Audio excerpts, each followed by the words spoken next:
الرحلة مش سهلة، الطريق مش سهل خالص. الكلام اللي انا بقوله مش معناه ان الحياة سهلة وان الدنيا بسيطة وان سهلة اوصل وان طريقتي كلام جميل والكلام اللي انا بقوله تنمية بشرية والكلام اللذيذ ده.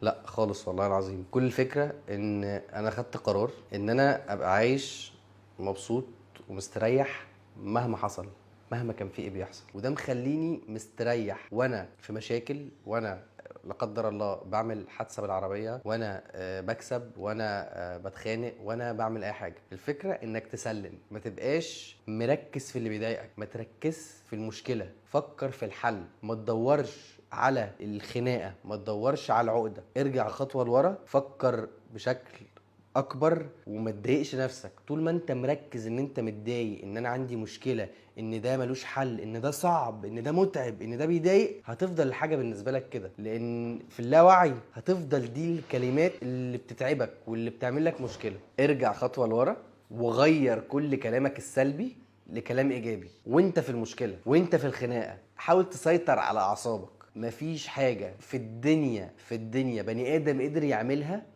انت ما تقدرش تعملها، لان مفيش حد بكل بساطة احسن من حد. طبعا مع اختلاف القدرات الجسمانية ودي تقدر توصل لها، بس طبعا كل بني ادم ليه حدود. بس تاني مفيش حد قدر يوصل لحاجة انت ما تقدرش توصل لها.